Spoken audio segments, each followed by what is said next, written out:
You son of a bitch. You're bleeding, man. I ain't got time to bleed. Oh! Get to the chopper! If it bleeds, we can kill it. Prije svih ovih modernih bullshita, ljubičaste kose, diverzifikacije, LGBTIQ, čega sve ne, postojalo je nekako super vrijeme kada je Hollywood znao snimiti jako dobar film. Bilo je to doba velikih eksplozija, hrpe mišića, vjerojatno ogromnih količina kokaina, steroida, svega i svačega i jako dobre zabave. Danas se vraćamo malo u vrijeme, točnije u 1987. i malo ćemo pričati o Predatoru.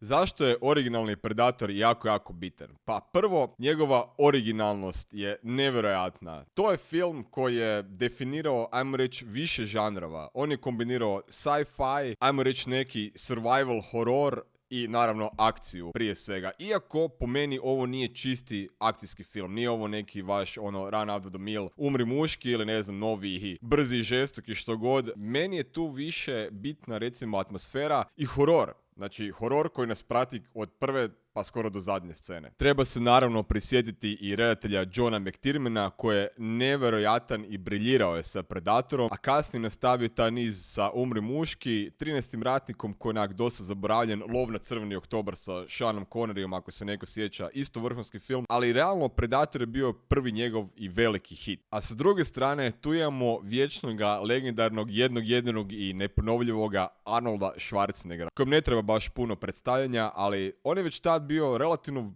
velika akcijska zvijezda, imao iza sebe prvoga Terminatora, imao je Conana, imao Red Sonju i naravno Komandosa i Predator mu je sjeo samo tako. Naravno Schwarzenegger je imao i malo drugačiju viziju filma nego što je bio originalno zamišljen i originalno se nije zvao Predator nego Lovac. I više se fokusirao na samoga Schwarzeneggera koji se bori protiv Predatora. Ali Schwarzu je to bilo malo dosadno, nije mu se svidio takav skript pa je zamolio da se sve to na novo napiše i da se baci druga ekipa. I tu dolazimo do legendarnog Karla Widersa kojega znate najbolje iz Rockija, to jest kao Apollo Creeda. Naravno tu je isto i Jesse Ventura, njegov dobar friend, bodybuilder, bivši marinac koji se savršeno uklopio i sve u svemu oni čine nevjerojatan tim. Bilo to glumački, bilo to u samome filmu, stvarno dečki su odradili to vrhunski. I sad kad kažem dečki, ne, znači 80. hrpetina bodybuildera, hrpetina mišića, nevjerojatni one-lineri, znači cijeli film je jedan ogroman, mislim, kasnije postao meme,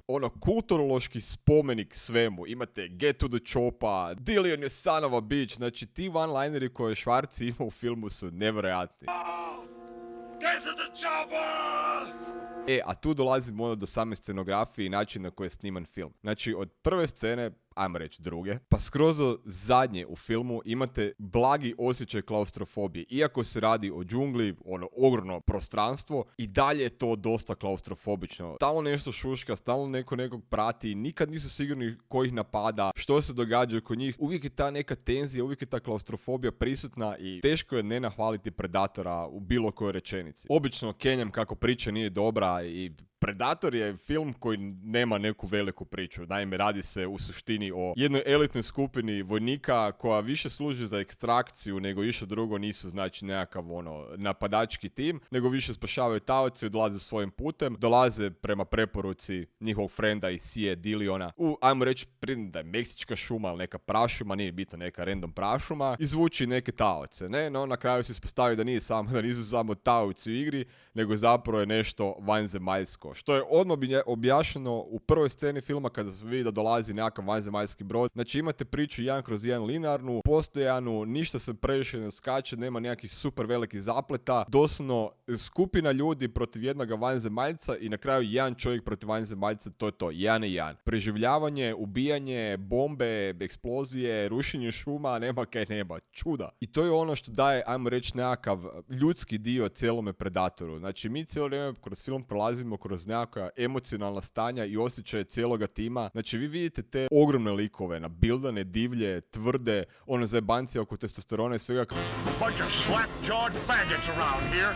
This stuff will make you a goddamn sexual tyrannosaurus. Kako umiru od straha. Znači, neću reći da je Predator tu revolucionaran. Vidjeli smo to i u Alienu prije, ali stvarno je zanimljivo vidjeti te okorile vojnike koji doslovno umiru od straha od nečega nepoznatoga. I stvarno stavljaju naglasak na to. Spomenuo sam i Aliena, kasnije, znate sami, 90-ih, to je krajem 90-ih, početkom 2000 dobili smo igricu Alien vs Predator, kasnije to preraslo u cijelu franšizu i filmovi su izašli, jedinice, dvojka, da li su dobri ili ne, to je diskutabilno, meni su realno ok. I naravno Predator je tako nastavio cijelu jednu veliku franšizu, pa smo i 2018 dobili smeće od Predatora, koja bi bila recimo trojka, dvojku smo dobili relativno brzo 90-ih, bio je solidan film. Sve u svemu, originalni je započeo nešto nevjerojatno, ima hrpetina fanova i teško je reći da je to išta loše u ovome filmu. Još jedna bitna stvar koja pridonosi tenziju cijelome filmu i koja svaku scenu diže još na neki veći nivo je definitivno glazba. Znači od početka, od maloga Richarda, Little Richarda i njegove Sally, pa do klasične kompozicije u skoro svakoj napetoj sceni, i to ima gudala, violina, svega i svačega, tenzije samo rastu, klaustrofobija se povećava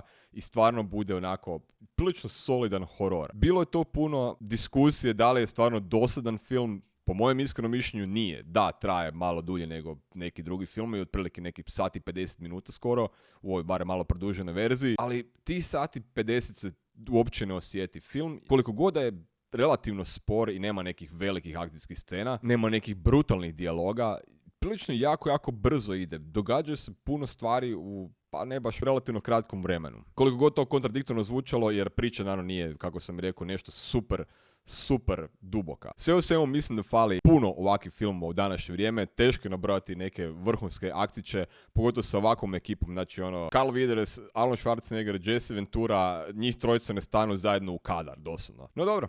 Kaj tu je? Imamo ovakve sranja. Izašao je i Predator Badlands, nažalost još uvijek nisam stigao pogledati, no bit će i to na redu. Hvala vam lijepa na vašoj pažnji i za sljedećeg videa. Bok!